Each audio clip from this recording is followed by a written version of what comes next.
আসসালামু আলাইকুম প্রিয় দর্শক, আজকে বরং একটা জরিপ নিয়ে কথা বলি। জরিপটি এরকম যে নির্বাচনে কি হবে, আমাদের রাজনৈতিক অঙ্গনে রাজনৈতিক দলগুলোর প্রতি মানুষের চিন্তাভাবনা কেমন, সমর্থন কেমন অথবা অসমর্থন কেমন, ঘৃণা কেমন, এইগুলি নিয়ে একটা জরিপ।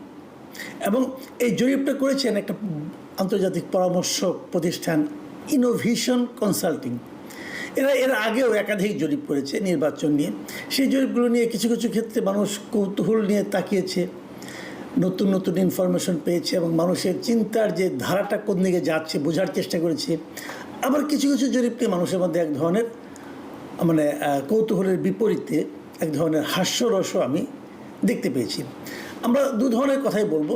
তবে এবার যে জরিপটা হয়েছে, এই জরিপটা তাদের দ্বিতীয় দফার দ্বিতীয় পর্বের ফলাফল নিয়ে তারা আলোচনা করেছে। মানে এর আগে অনেকগুলো করেছে।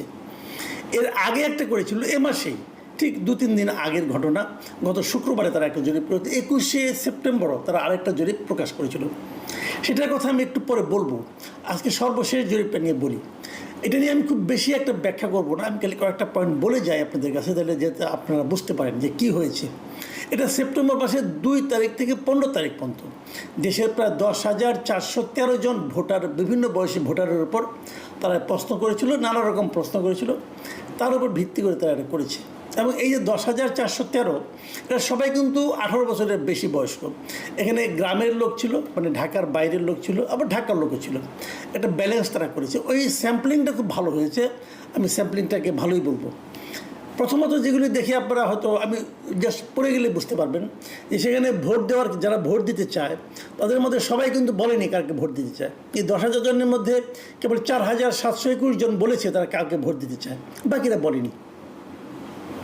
যারা বলেছে তাদের মধ্যে 41.30% বলেছে তাদের পছন্দের দল হচ্ছে বিএনপি, আর জামাতে ইসলামকে পছন্দ করেছে 30.30%।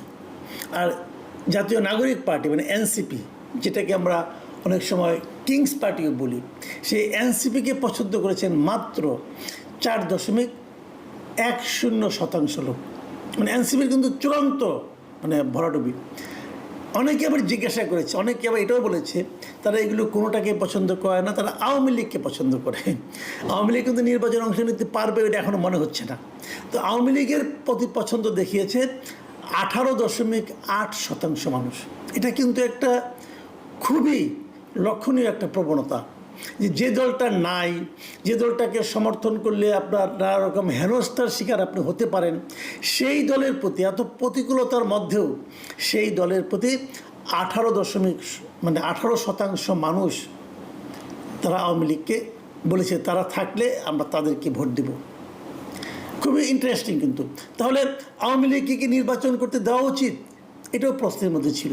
এবং দেখা গেছে যে প্রায় অর্ধেক মানে 45.79% বলেছেন মানুষ, উত্তরদাতা বলেছেন যে তারা মনে করেন আওয়ামী লীগকে নির্বাচনে অংশ নেওয়ার সুযোগ দেওয়া উচিত।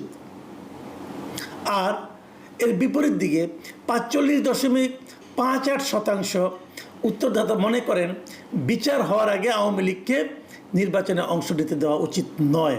লক্ষ্য করুন, এখানেও কিন্তু অল্প ব্যবধান হলেও বেশিরভাগ লোক কিন্তু বলেছেন যে আওয়ামী লীগকে নির্বাচনে অংশ নিতে দেওয়া উচিত। এবং ধীরে ধীরে, এবং ইন্টারেস্টিং কি জানেন, আর একটা কথা বলি, যে তারা তো এর আগে গত 6 মাস আগে তারা করেছিল মার্চ মাসে, তখন তারা বলছে যে ওই সময় আওয়ামী লীগের প্রতি যে সমর্থন ছিল বর্তমানে তার সমর্থন আগের তুলনায় বেড়েছে। এটাও কিন্তু জরিপের একটা ইন্টারেস্টিং ফিচার। লোকে এখন আবার আওয়ামী লীগের প্রতি তাদের সমর্থন বাড়ছে এবং জামাত এবং বিএনপির প্রতি সামান্য কিছু কমেছে। এবং তারা দেখেছে যে বিভাগ ওয়াইজ এক একটা বিভাগে এক এক ধরনের প্রবণতা। যেমন বিএনপি 6টা বিভাগে এগিয়ে আছে, জামাত এগিয়ে আছে রংপুর বিভাগে, এবং আওয়ামী লীগ এগিয়ে আছে বরিশাল বিভাগে। এই যে ফিগারগুলি কিন্তু খুবই ইন্টারেস্টিং। মানে কি, আপনি এই ফিগারগুলোকে দেখে, ফিগারটা যেমন তোমার যে টেন্ডেন্সিটা, যে মানুষ আসলে কী চাচ্ছে এখন এই মুহূর্তে, এটা দেখে কিন্তু আপনারা অনেকগুলো সিদ্ধান্তে উপনীত হতে পারবেন এবং ধারণাও নিতে পারবেন। আমার কাছে যে জিনিসটা সবচেয়ে গুরুত্বপূর্ণ মনে হয়েছে সেই জিনিসটা হলো ওনাদেরকে জিজ্ঞাসা করা হয়েছিল, আপনার নির্বাচনে অংশ নেওয়ার সময়, ভোট দেওয়ার সময় কী কী বিবেচনা করেন? মার্কা, নাকি ওই প্রার্থীর যোগ্যতা, নাকি প্রার্থীর উন্নয়ন কর্মকাণ্ড, এগুলো নানা কিছু। এবং এখানে একটা ইন্টারেস্টিং ইনফরমেশন আমি দিই আপনাদেরকে। মানুষ স্থানীয়ভাবে জামায়াতের কার্যক্রম নিয়ে বেশি সন্তুষ্ট।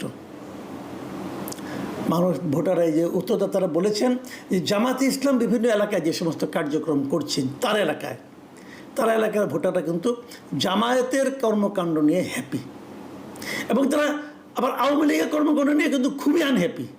এটাও একটা ইন্টারেস্টিং ব্যাপার। আর আমার কাছে যেটা সবচেয়ে ইন্টারেস্টিং এবং সবচেয়ে গুরুত্বপূর্ণ আমি বলবো যে এই চেঞ্জটা আমরা আগে কখনো দেখিনি, সেই ইন্টারেস্টিং টেন্ডেন্সিটা হলো তরুণদের মধ্যে, মানে জেনজি যাদেরকে আমরা বলি, এই জেনজি বলেন অথবা এই যে কম বয়সী, যাদের বয়স 25-26-এর মধ্যে আছে আর কি, এই বয়সী তরুণদের মধ্যে এবং নারীদের মধ্যে জনপ্রিয়তায় এগিয়ে আছে জামাতে ইসলাম।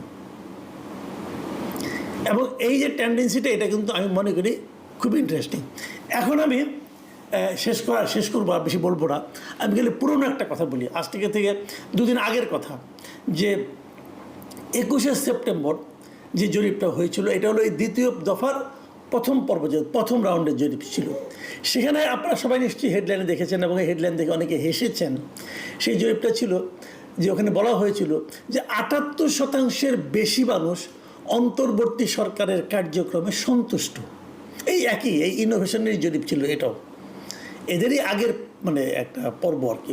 এবং সেখানে বলা হয়েছিল যে মানে ভালো, এই অন্তর্বর্তীকালীন সরকারের কার্যক্রমকে ভালো বলেছে 39.5% মানুষ, এবং মোটামুটি ভালো বলেছেন 39.2% মানুষ। যদি যোগ করি আমরা তাহলে হয়ে যায় 78.7% মানুষ।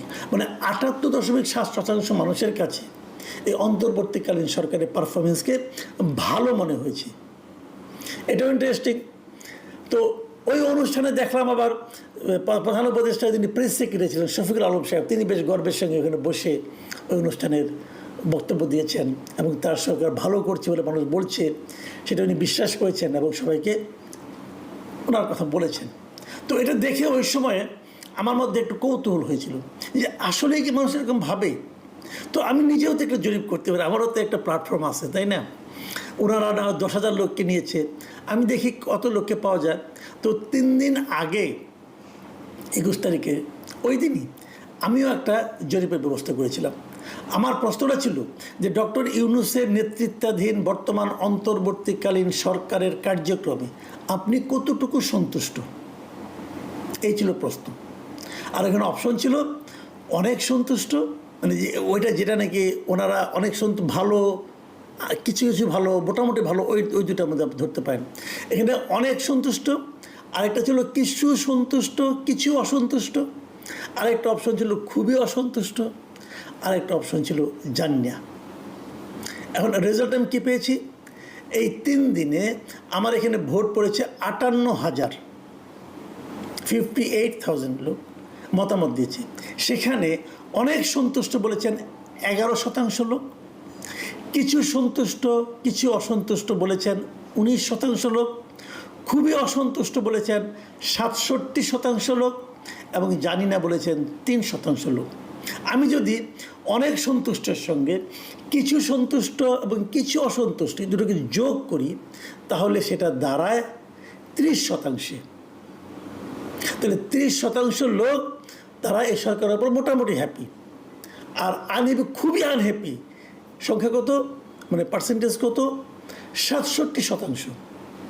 আমিও মানে বাংলাদেশিদের উপরে করেছি, কারণ বাংলা ভাষায় করেছি আমি। এখানে তো আর আমেরিকান লোকের অংশ নেবে না, হয়তো বিদেশে যারা অবস্থান করছেন বাংলাদেশে তারাও হতে পারেন, তারাও তো এবার ভোট দিতে পারবেন।